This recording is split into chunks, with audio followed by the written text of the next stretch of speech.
terima kasih Mas Didis. Oke. Selamat sore semuanya. Selamat sore Mas Novan. Selamat sore beliau. Siap. Sore Om. Oke, siap ya. Baik. Bismillahirrahmanirrahim. Saya ucapkan terima kasih sudah bergabung ya di webinar trading ini. Dan di sore hari ini kebetulan di tempat saya ini sangat hujan deras ya, banget. Dan untuk kesempatan kali ini saya akan membawakan materi tentang reading posture, tentunya dengan menggunakan motor PCX ya. Oke, saya akan mulai share materi.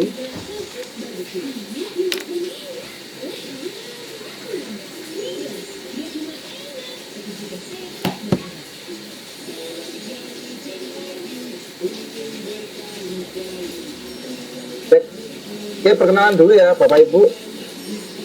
Nama saya Ahmad Hilmi, saya instruktur trading di MTM Distributor. Oke, selanjutnya saya langsung aja. Dan ngomong-ngomong tentang reading posture, kita pernah menjumpai motor ya, dengan posisi reading yang berbeda-beda. Nah, di sini juga akan memberikan kelebihan masing-masing ya Bapak Ibu ya. Jadi yang pertama ada sport bike, di mana cenderung pengendara ini agak sedikit condong ke depan ya. Karena apa? Karena ada gaya dorong yang diakibatkan tenaga motor, karena motor sport, dan dia harus menyesuaikan keseimbangannya ketika bermanuver.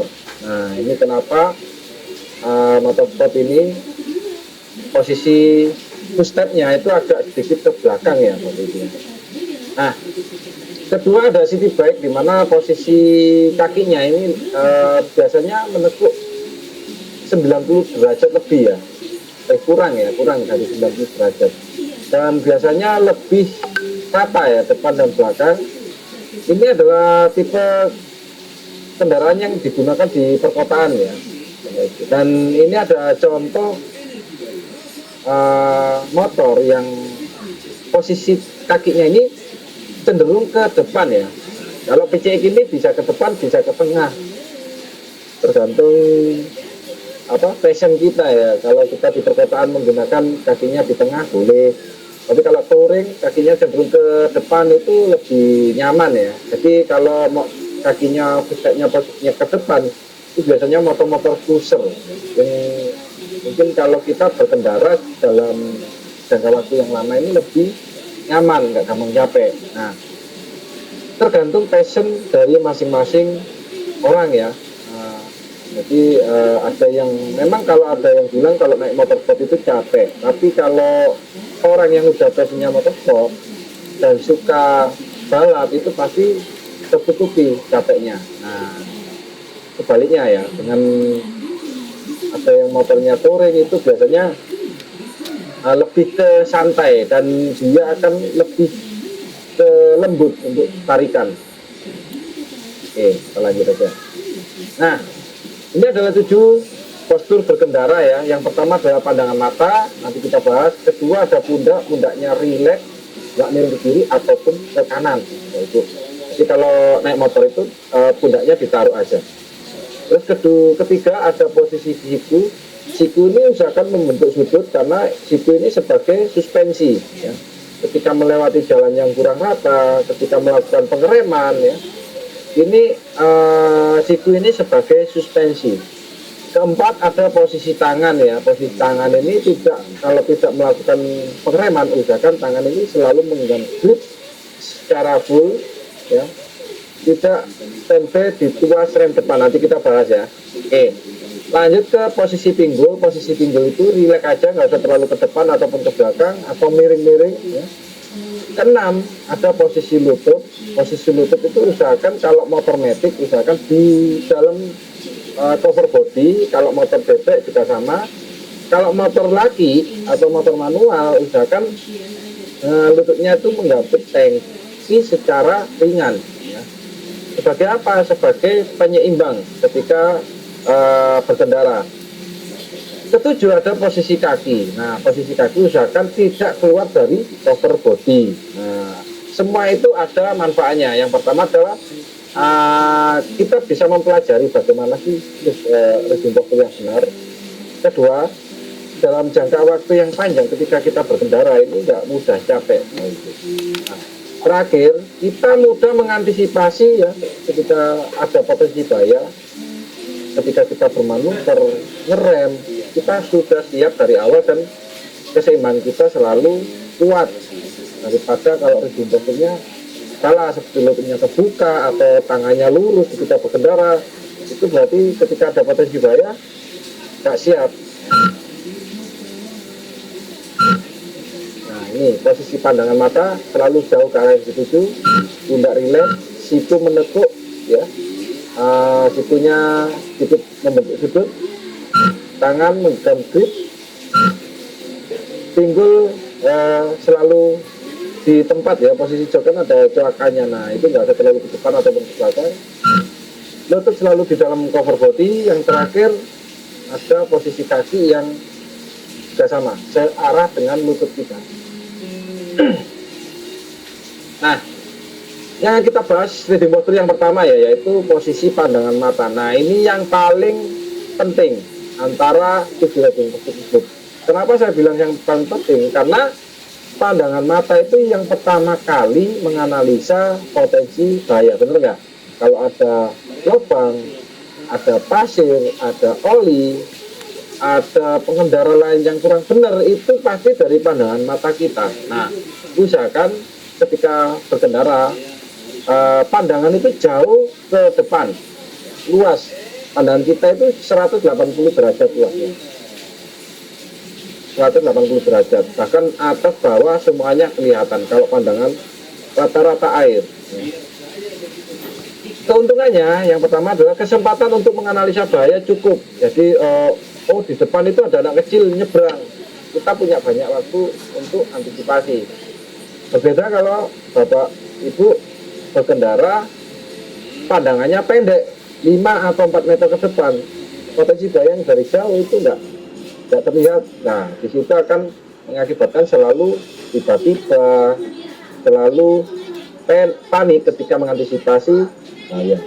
Kedua, kesempatan mengambil keputusan yang tepat dapat lebih leluasa ya, karena banyak ada waktu itu ya, mau belok, mau ngerem, mau menghindar itu masih leluasa ya daripada pandangan pendek.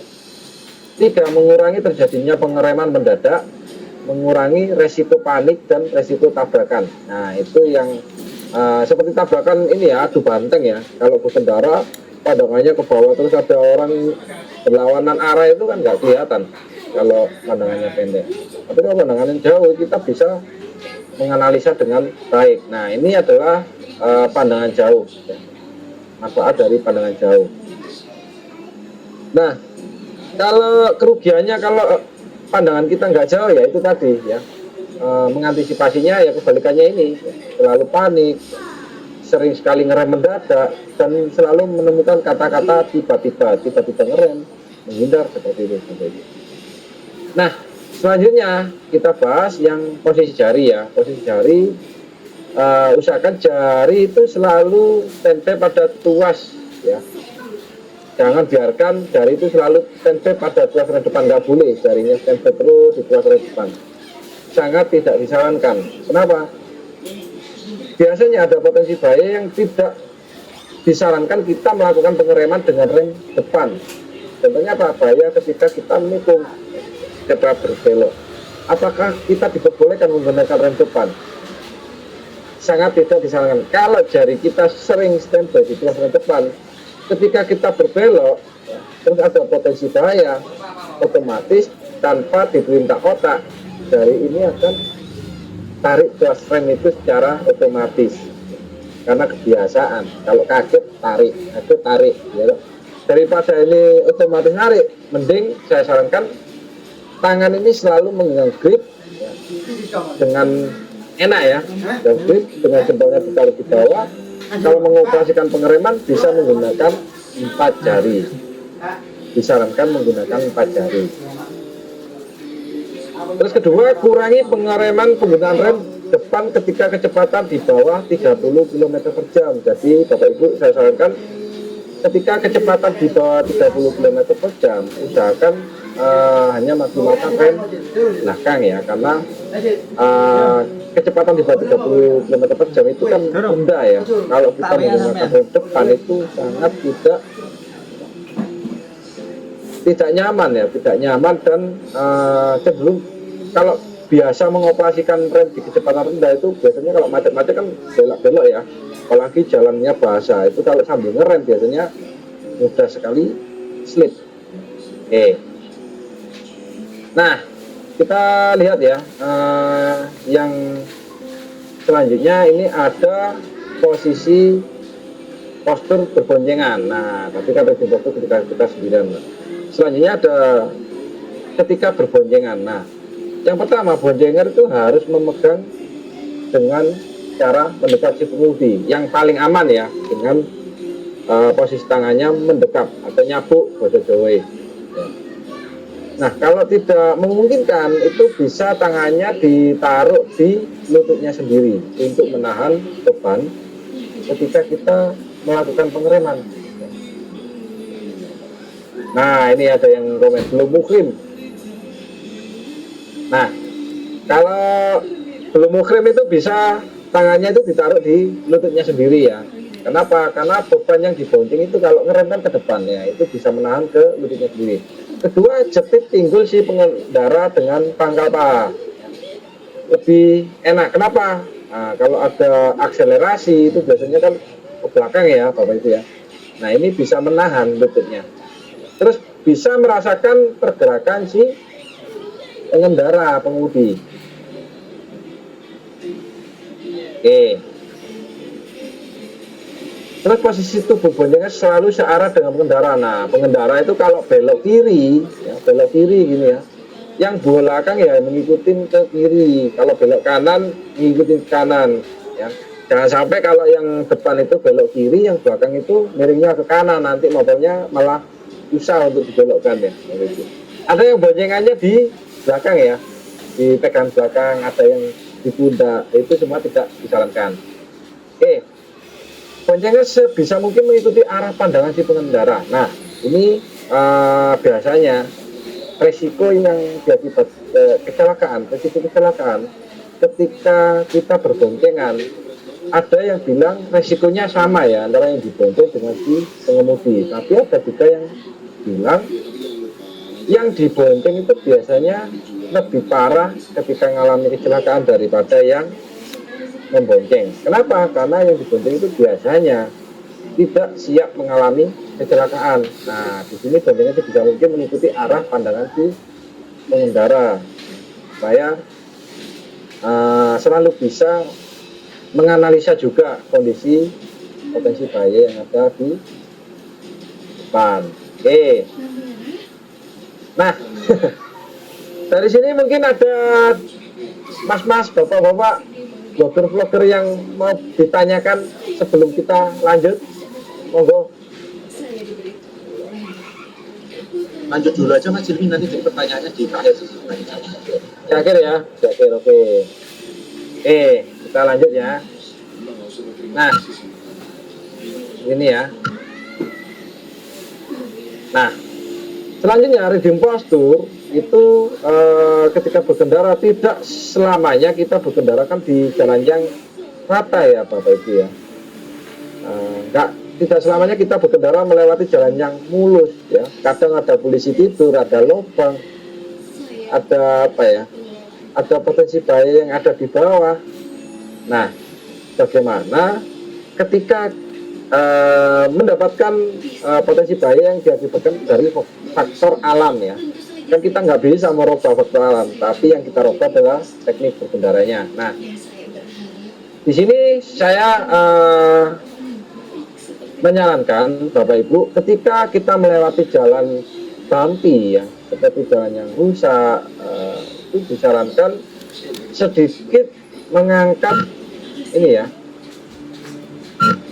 Jadi, sedikit mengangkat pinggul ya, mengangkat pinggul itu bertujuan untuk mengantisipasi benturan antara motor dengan tulang belakang kita. Nah, kalau benturan itu, Mas ya, Pak, jadi kalau benturan tulang belakang kita itu biasanya kejeblok ya, jedok gitu. Biasanya nggak langsung cederanya, bisa 2 atau 3 minggu kemudian baru terasa, bahkan bisa mengakibatkan kelumpuhan. Terus posisi tangan usahakan sama ya, mempunyai suspensi,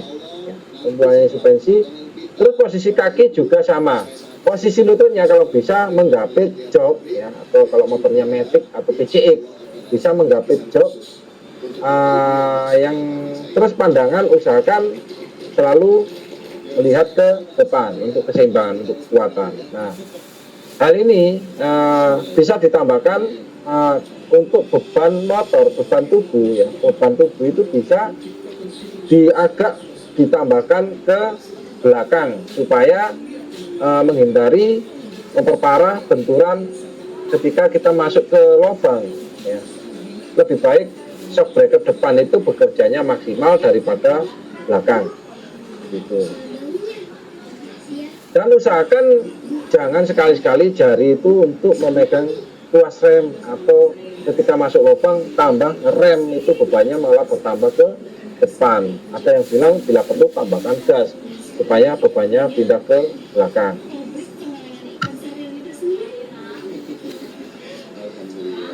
Nah, kalau kita udah berkendara secara driving posture yang benar, ditambahkan lagi dengan defensive riding, itu sangat lengkap sekali ya. Jadi di sini saya tidak akan memberikan materi safety riding. Jadi safety riding itu cenderung ke preventif ya, Bapak Ibu. Jadi kita lihat selalu berpikir jauh ke depan dan selalu siap terhadap apapun yang mungkin terjadi. Kalau defensive riding itu lebih ke antisipatif, atau ketika kita sudah di atas motor berkendara, nah ini kita harus defensive riding, selalu menghindari masalah atau bahaya apapun di sekitar kita, di depan, belakang, kanan, kiri, bahkan atas dan bawah. Ada potensi bahaya itu selalu kita antisipasi. Safety riding mengemudi dengan keahlian dan pengalaman yang tinggi, ditambah sikap dan yang baik dan konsentrasi yang berkesinambungan, dan itu bersifat preventif. Jadi Bapak Ibu, kalau kita training safety riding, belajar skill, belajar materi, belajar pengetahuan tentang teknik berkendara, itu cenderung ke safety riding. Nah, di sini saya akan tambahkan defensive riding. Nah, apakah Bapak Ibu tahu ketika kita berkendara ada bahaya di depan, di belakang, di kanan, di kiri, bahkan di atas dan di bawah ya. Di atas itu bahaya seperti apa ya? Meskipun kita jarang menemukan, tapi ada juga berita tentang pengendara motor tertimpa pohon, tertimpa papan reklame. Itu biarpun sedikit tapi masih berpotensi mengalami kecelakaan. Jadi ketika kita berkendara menerapkan defensif, jadi kita harus memiliki lingkar aman di sekitar kendaraan kita. Selalu ada space atau jarak antara kita dengan pengendara lain. Nah, bahkan potensi bahaya yang ada di belakang pun itu selalu kita bisa mengetahui dengan cara apa? Selalu berpindah penglihatannya ke arah spion setiap 5-10 detik. Nah, itu dijalankan untuk mengantisipasi bahaya yang ada di belakang. Oke, dan selanjutnya ada jarak mengikuti yang aman. Jadi ketika kita berkendara, kita harus punya jarak aman antara kita dengan pengendara di depan kita. Di kecepatan 100, di kecepatan 50, di kecepatan 30, itu jarak amannya juga berbeda-beda ya. Jaraknya bukan diukur dengan meter, tapi diukur dengan detik. Berapa detik kita bisa menghentikan kendaraan. Pada umumnya itu 2 detik cukup ya, tapi untuk di Indonesia sendiri itu disarankan untuk 3 detik untuk jaga jarak amannya, 1 detiknya untuk keamanan ya.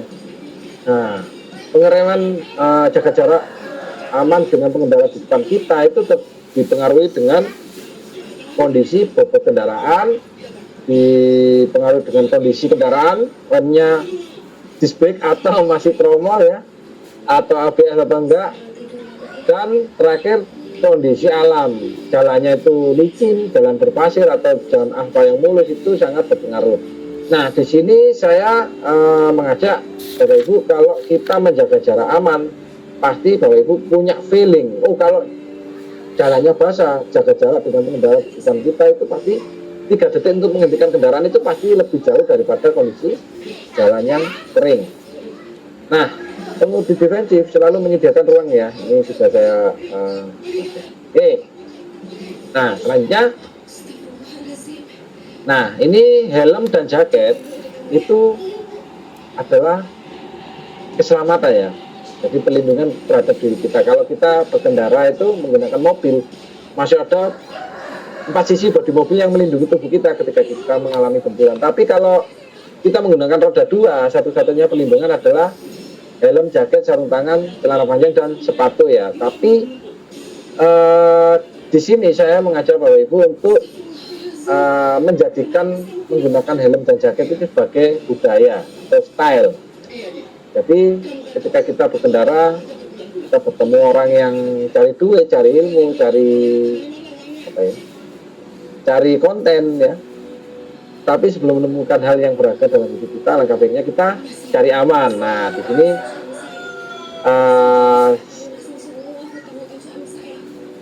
saya kira udah cukup ya untuk materinya, untuk reading posture sangat singkat sih.